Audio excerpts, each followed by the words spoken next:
Hi and welcome to the Invisible Camper. In this video the plan was to go and wild camp in a clump of trees that were in the middle of a field that were just a tad too close to a couple of big posh houses. The plan was to test out my new Onewind 12-foot zipper hammock without getting evicted by the farmer or the people living in the houses. Let's see how it went. That's the van dumped a couple of miles back and I'm now on the trail. So we'll walk in and I'll show you where we're going to be camping for the night.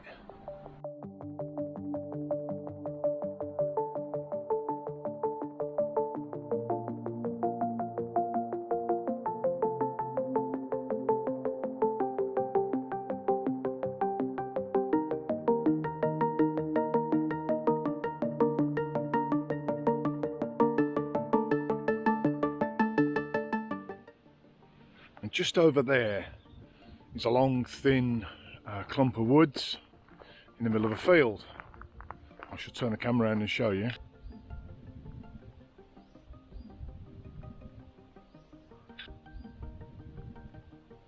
And that's where I'm planning on camping, but it breaks two or three of my rules on picking a wild camping spot. First of all, there's a house just up here, over there, and all the way down this side is the track I'm walking on, which is a pretty busy dog walking track. I'm going to start moving. My intention is to go up the track ahead of me here and come in from the other side of this wood. Certainly it's wide enough for me to camp on the other side and they'll not be able to see me from that house. I don't think it will be a problem, but ordinarily I wouldn't camp this close to somebody's dwelling. But it's got a fair bit of field between me and them, and I'll have, you know, the bulk of the wood between me and them as well. So I'm gonna walk up, and there's a bit of a dog leg up round and down the other side and come in from the other side, and of course typically perfectly on time.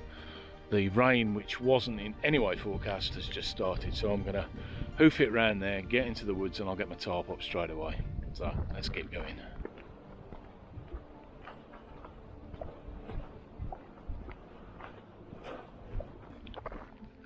Okay, so that's me on the other side of the wood now, outside the houses. I'm going to yump across the field, get in there, get that tarp set up before I get too soaked.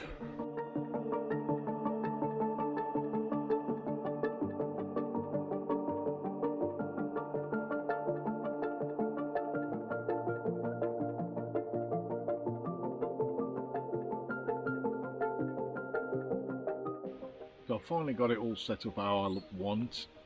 The hammock is definitely bigger.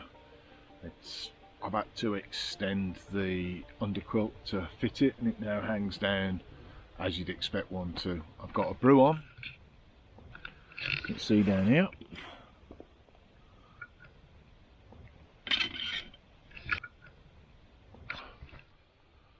I'm just settling down now. I've got, I don't know, about 2 hours worth of light left. It's desperately trying to rain. Well, it has been raining, and I think I've got a bit of a thunderstorm coming, but I'm pretty sheltered underneath here. I'll show you the underside of the tarp.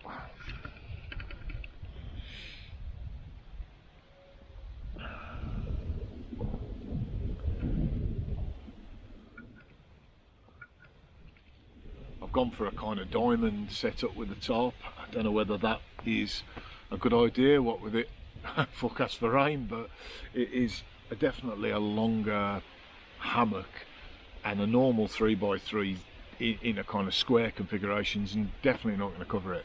So the diamond, this is a 3x3 and it just covers it, just covers the tips of it. So I think if I want to have a kind of heavy weather setup, I'm probably going to have to get a tarp that's a bit longer than 3 meters, maybe a 4x3 or something like that, but we'll see. At the moment I think this is more than adequate. I'm pretty happy. It's a bit of a scary sight. I mean, you can see the tree up above me. Well, it's not above me, but the tree back over there. There's quite a lot of fallen trees here, but I've picked my spot quite carefully, and I don't think there are any overhanging branches, dead branches or overhanging trees, but I'll spin it round and I'll show you the state of some of the trees around here.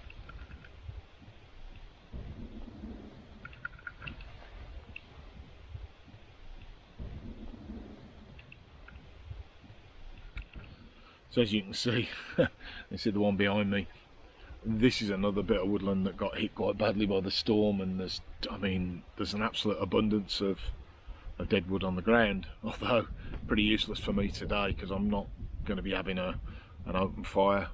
As with all of my first camps, I'm kind of semi-stealthing. I've got a little bit of camo on, and I'm using my Trangia burning bioethanol, so nice and quiet, and you know, stealthy sort of thing, and just generally keeping quiet and trying not to annoy people. I mean, literally kind of, I don't know, 1,000 yards that way there's a house, and you know, they obviously, I don't really want to alert them to myself being here. I mean, I'm not breaking any laws or anything. You know, this is not a fenced in woodland by any measure, so I'm not breaking any rules, but there's no point in rubbing on the locals, particularly if you want to come back to a place. So I'm just keeping a low profile, and hopefully I'll get a nice quiet night. I doubt very much we'll see any stars because, well, there's a big black cloud over us, but you never know. But I will have a brew and I'll bring you back when I get my dinner on. And tonight I'm going to be eating horrible designer hiking food. Not my favourite stuff, but I've got some.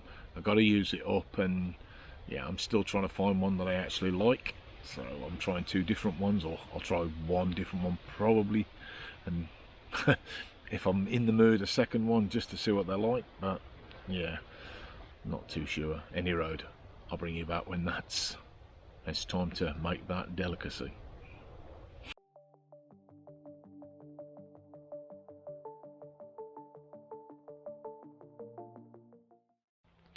Good morning. That was a pretty darn good night's sleep. I'm very impressed with the new hammock. Still got to kind of get used to setting it up with my underquilt. It wasn't quite set right, and also I need to practice pitching it. It's slightly different to my other hammock, but all in all, a really good night's sleep. Dinner was an unmitigated disaster, so I didn't film anything.